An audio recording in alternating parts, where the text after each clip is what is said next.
વિદ્યાર્થી મિત્રો 12.2 દાખલા નંબર 13 આકૃતિમાં બતાવ્યા પ્રમાણે એક વર્તુળાકાર મેજ પર 6 ભાગવાળું એક આવરણ પાથરેલું છે। જો આવરણની ત્રિજ્યા 28 સેમી હોય તો 0.35 રૂપિયા પ્રતિ સેન્ટીમીટર સ્ક્વેરના દરે ડિઝાઇન બનાવવાનો ખર્ચ શોધો। એટલે આ રીતે વર્તુળાકાર ટેબલ ઉપર એક પાથરણ લગાવેલું છે ષટકોણ આકારનું અને આ ભાગની અંદર ડિઝાઇન કરેલી છે। તો આ ડિઝાઇન કરવા માટેનો ખર્ચ આપણે શોધવો છે। તો ખર્ચને શોધવા માટે આ જે ભાગ છે ડિઝાઇન વાળા એનું ક્ષેત્રફળ શોધવું પડે। તો આનું ક્ષેત્રફળ આપણે બે રીતે શોધી શકીએ। એક તો આ નિયમિત ષટકોણ છે અને સામસામે જોઈન્ટ કરીશું તો આપણને 6 સમબાજુ ત્રિકોણો મળવાના છે। આ લઘુ વૃત્તખંડ થઈ ગયો અને આવા 6 લઘુ વૃત્તખંડો છે। એટલે આપણે એક લઘુ વૃત્તખંડનું ક્ષેત્રફળ શોધી અને 6 વડે ગુણી કાઢીએ તો 6 લઘુ વૃત્તખંડનું ટોટલ ક્ષેત્રફળ મળી જાય અને એના ઉપરથી આપણે ખર્ચ શોધી શકીએ। એમ ના કરવું હોય તો અહીં આગળ આપણી પાસે 6 સમબાજુ ત્રિકોણો બનવાના 1 2 3 4 5 અને 6। વર્તુળનું ક્ષેત્રફળ શોધી કાઢીએ। એની અંદરથી 6 ત્રિકોણ એટલે ષટકોણ આકારનું ક્ષેત્રફળ બાદ કરી દઈએ તો ડિઝાઇન કરેલા ભાગનું ક્ષેત્રફળ આપણને મળી જાય। બરોબર, એટલે બે રીતે આપણને મળી શકે। તો માનો કે એ રીતે શોધવું હોય તો ત્રિજ્યા આપણને 28 સેન્ટીમીટર આપેલી છે। એટલે વર્તુળનું ક્ષેત્રફળ સૂત્ર શું ભણ્યા? ખૂબ સરસ, પાઈ આર પાઈ એટલે આપ્યા નથી એટલે 22 અંશ લઈશું।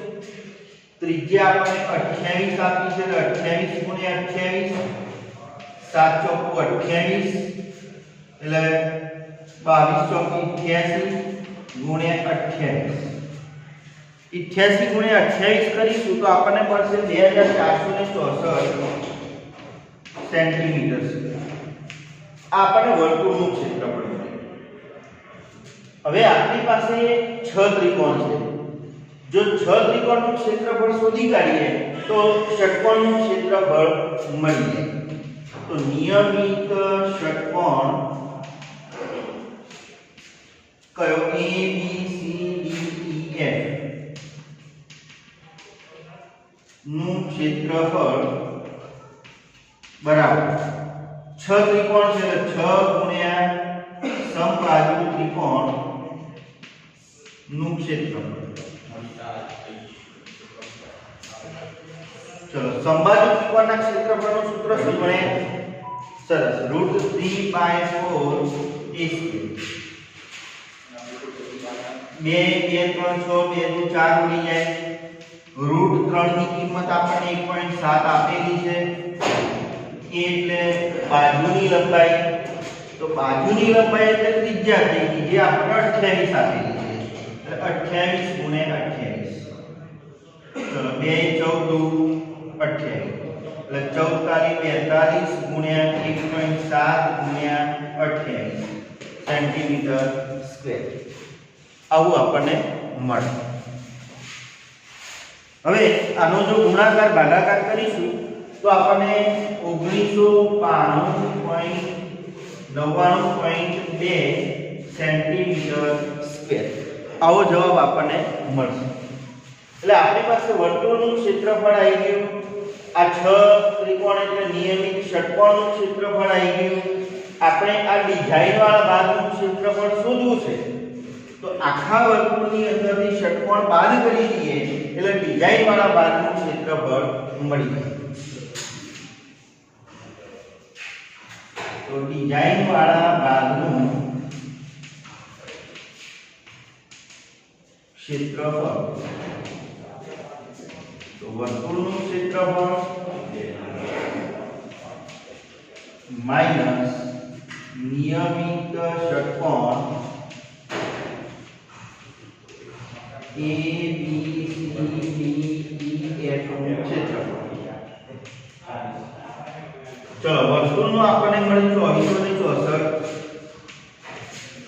નિયમિત ષટકોણનું મળ્યું 1999.2. બાદબાકી કરીશું તો દશાંશ ચિહ્નની નીચે દશાંશ ચિહ્ન આવવું જોઈએ. તો 0 માંથી 2 જાય નહીં તો દસકો લઈએ તો 10 માંથી 2 જાય તો 8, 3 માંથી 9 જાય નહીં તો ફરી દસકો લઈએ, 9 ને 4 13, 5 માંથી 9 જાય નહીં તો 3 એટલે 15, 9 ને 6 15, ફરી દસકો તો 9 ને 4 13, 1 માંથી 1 જાય તો 0. એટલે 464.8 સેન્ટીમીટર સ્ક્વેર. આટલું આપણને ડિઝાઇન વાળા ભાગનું ક્ષેત્રફળ મળશે. હવે આપણે એનો ખર્ચ શોધવાનો છે. તો તમે એવું કહે છે કે ભાઈ 1 સેન્ટીમીટર સ્ક્વેર ડિઝાઇન બનાવવાનો ખર્ચ 0.35. તો આપણે કેટલી ડિઝાઇન બનાવવાની છે? તો 464.8 સેન્ટીમીટર સ્ક્વેર નો કેટલું? તો 464.8 ગુણ્યા 0.35.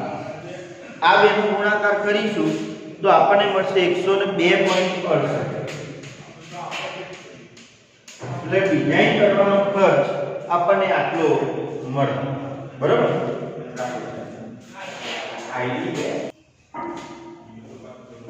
વિદ્યાર્થી મિત્રો, એક 14મો દાખલો જે છે ખાલી જગ્યા છે જેની અંદર 4 વિકલ્પો આપણને આપેલા છે. આ ત્રિજ્યાવાળા વર્તુળનો વૃત્તાંશ ખૂણો p અંશ હોય તો વૃત્તાંશનું ક્ષેત્રફળ શોધો. મિત્રો આપણે વૃત્તાંશના ક્ષેત્રફળનું સૂત્ર તો ભણી ગયા. શું ભણ્યા બોલો છો? બહુ સરસ. પાઈ r² θ/360. ત્રિજ્યા આપણને કેપિટલ R આપેલી છે તો આપણે કેપિટલ R લખીશું. ખૂણો આપણને p અંશ આપેલો છે 360. હવે આપણને જે વિકલ્પો આપ્યા છે એની અંદર જોવાનો આવો જવાબ છે તો એવો કોઈ જવાબ આપણને આપેલો નથી. તો આપણા વિકલ્પની અંદરથી કયો જવાબ હશે એ આપણે શોધવાનું છે. અહીંથી તો કશું ઉડે એવું નથી એટલે છેદમાં 180 વાળું તો આવશે, પણ એક વિકલ્પ છેદની અંદર 720 વાળો છે. જો આને ઉપર નીચે 2 વડે ગુણી કાઢીએ તો છેદની અંદર આપણા 36 નું 72 એટલે 720 થઈ જાય અને ઉપર થઈ જાય 2πr²p. તો આવો તમને ડી વિકલ્પ આપેલો છે એટલે આપણો જવાબ જે છે એ ડી વિકલ્પ થશે. એટલે આ રીતે એનો જવાબ આપણને મળી ગયો. મિત્રો સ્વાધ્યાય 12.3 ની અંદર દાખલા નંબર 1 એવું કહે છે આપણને આવી એક આકૃતિ આપેલી છે. PQ બરાબર 24. આ PQ ની લંબાઈ આપણને 24 સેન્ટીમીટર આપી છે. PR બરાબર 7 સેન્ટીમીટર આપેલો છે. વર્તુળનું કેન્દ્ર O હોય તો આકૃતિમાં દર્શાવેલ રંગીન પ્રદેશનું ક્ષેત્રફળ શોધો. તો આ જે રંગીન પ્રદેશ આપણને આપેલો છે આનું ક્ષેત્રફળ આપણે શોધવાનું છે. હવે O કેન્દ્ર છે એટલે QR આપણો વ્યાસ થઈ ગયો. આ આપણું અર્ધવર્તુળ. હવે રંગીન પ્રદેશનું ક્ષેત્રફળ આપણે શોધવું હોય તો શું કરવું પડે? હવે અર્ધવર્તુળની અંદરથી આ ત્રિકોણને આપણે બાદ કરી દઈએ તો આપણને રંગીન પ્રદેશનું ક્ષેત્રફળ મળી જાય. હવે આ આપણો વ્યાસ છે, આ અર્ધવર્તુળ થયું એટલે ખૂણો QPR કયો ખૂણો કહેવાય? ખૂબ સરસ. અર્ધવર્તુળનો અંતર્ગત ખૂણો. અને અર્ધવર્તુળનો અંતર્ગત ખૂણો કેવો હોય? કાટખૂણો હોય એવું આપણે ભણી ગયા. બરાબર? અહીં લખીશું ખૂણો QPR એ અર્ધ વર્તુળનો અંતર્ગત ખૂણો છે, માટે ખૂણો QPR બરાબર 90 થશે, એટલે કાટખૂણો થઈ ગયો। હવે આ બે બાજુઓ છે તો કર્ણ મળે કાટકોણ ત્રિકોણ, તો કાટકોણ ત્રિકોણ QPR માં પાયથાગોરસ અનુસાર QR² બરાબર PQ² વત્તા PR²। ચલો QR આપણે શોધવાનું છે, PQ એટલે 24 નો વર્ગ, PR એટલે 7 નો વર્ગ, એટલે 576 વત્તા 49, એટલે આપણને મળશે 625। તો માટે QR બરાબર 625 નું વર્ગમૂળ કેટલું થાય, તો 25 થાય, તો 25 સેન્ટીમીટર મળે, એટલે QR એટલે આપણને વ્યાસ મળી ગયો। હવે આપણે રંગીન પ્રદેશનું ક્ષેત્રફળ શોધવું હોય તો અર્ધવર્તુળનું ક્ષેત્રફળ માઈનસ કાટકોણ ત્રિકોણનું ક્ષેત્રફળ। રંગીન પ્રદેશનું ક્ષેત્રફળ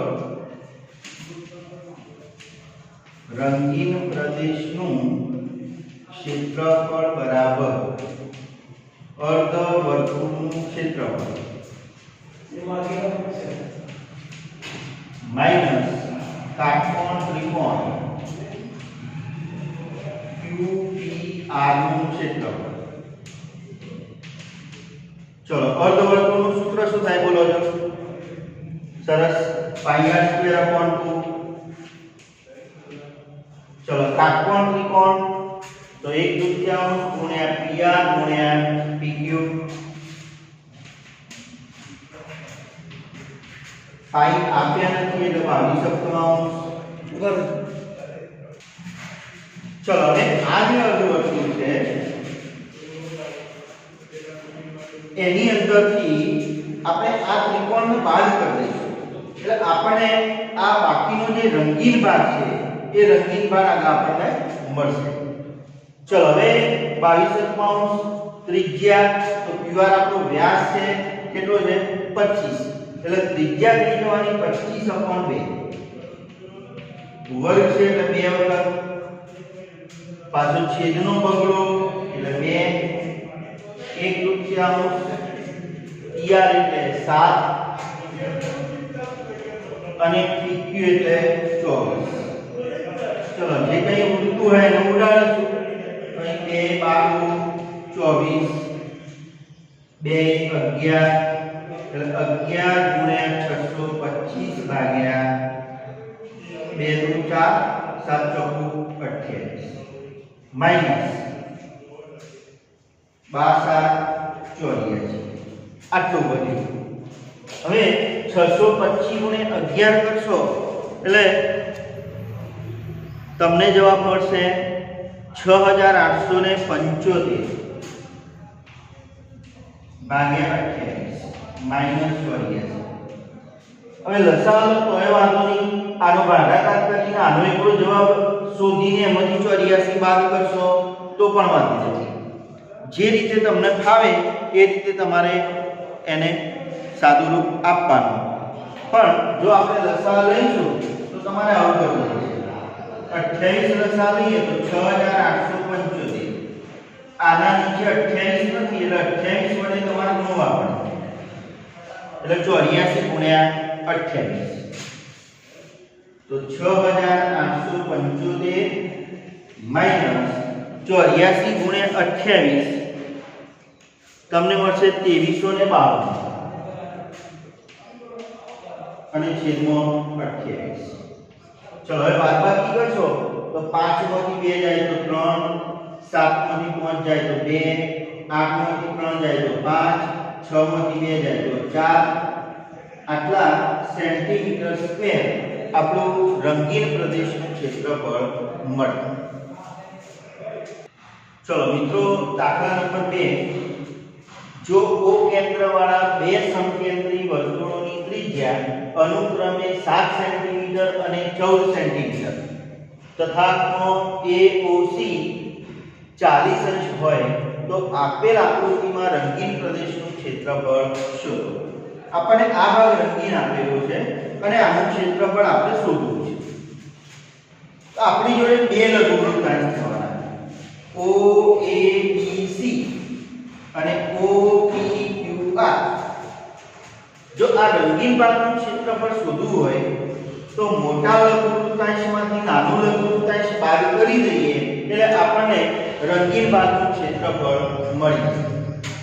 તો રંગીન પ્રદેશનું ક્ષેત્રફળ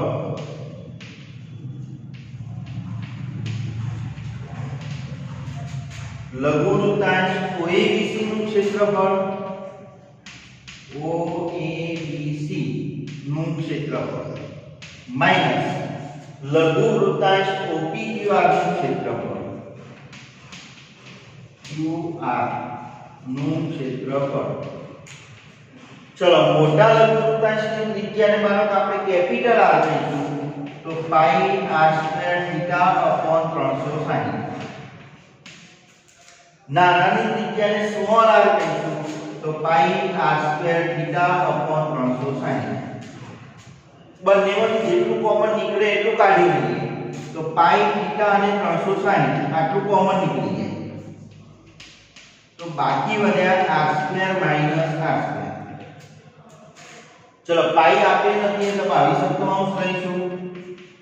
થીટા આપણને 40 અંશ આપેલો છે 360. મોટી ત્રિજ્યા આપણને 14 સેમી આપેલી છે એટલે 14 નો વર્ગ. નાની ત્રિજ્યા આપણને 7 આપી છે એટલે 7 નો વર્ગ.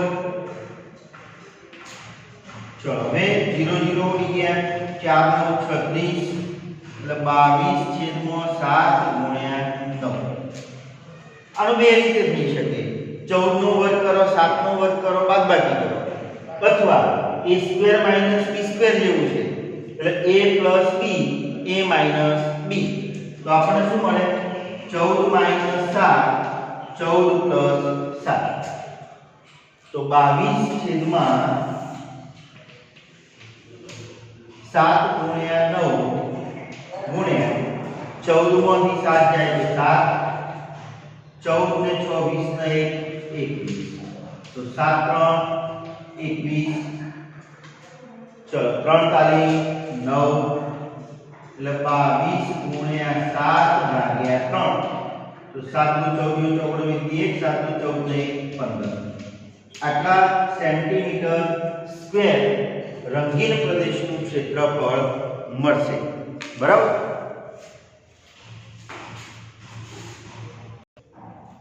દાખલા નંબર 3 એવું કહે છે 14 સેમી બાજુવાળા ચોરસ ABCDમાં જો અર્ધવર્તુળો APD અને BPC આવેલા હોય તો આકૃતિમાં દર્શાવેલ રંગીન પ્રદેશનું ક્ષેત્રફળ શોધો. આ રીતે મિત્રો બે અર્ધવર્તુળો આપેલા છે. ABCD ચોરસ છે જેની બાજુની લંબાઈ આપણને 14 આપેલી છે. એનો મતલબ એ થયો કે અર્ધવર્તુળ માટે આ વ્યાસ થઈ ગયો એટલે ત્રિજ્યા આપણી 7 થઈ જવાની એટલે r = d/2 એટલે 14/2 એટલે 7 સેન્ટીમીટર મળે. આપણે આ રંગીન પ્રદેશનું ક્ષેત્રફળ શોધવું છે તો એક કામ કરીશું કે ચોરસના ક્ષેત્રફળમાંથી બે અર્ધવર્તુળના ક્ષેત્રફળ બાદ કરી દઈએ તો બાકીના રંગીન પ્રદેશનું ક્ષેત્રફળ આપણને મળે છે. તો રંગીન પ્રદેશનું ક્ષેત્રફળ બરાબર ચોરસ ABCD નું ક્ષેત્રફળ માઈનસ 2 ગુણ્યા અર્ધવર્તુળનું ક્ષેત્રફળ. એટલે આપણને રંગીન પ્રદેશનું ક્ષેત્રફળ મળી જાય. ચોરસનું ક્ષેત્રફળ આપણે જાણીએ છીએ બાજુની લંબાઈનો વર્ગ એટલે 14 નો વર્ગ. ચલો બે અર્ધવર્તુળ એટલે બે અર્ધવર્તુળનું ક્ષેત્રફળ એટલે πr² એટલે 2 ઉડી ગયા. બરાબર. ચલો હવે કિંમતો મૂકતા જઈશું. 14 નો વર્ગ 196 પાઈ એટલે 22 સપ્તમાંશ ત્રિજ્યા થઈ 7 એટલે 7 ગુણ્યા 7 એટલે 7 7 ઉડી ગયા એટલે 196 માઈનસ 7 નું 14 નું ચોકડો વીતી 7 નું 14 15 એટલે 154 ચલો બાદબાકી કરો 6 માંથી 4 જાય તો 2 9 માંથી 5 જાય તો 4 1 માંથી 1 જાય તો 0 એટલે મિત્રો રંગીન પ્રદેશનું ક્ષેત્રફળ આપણને મળી જવાનું 42 સેન્ટીમીટર સ્ક્વેર ઓકે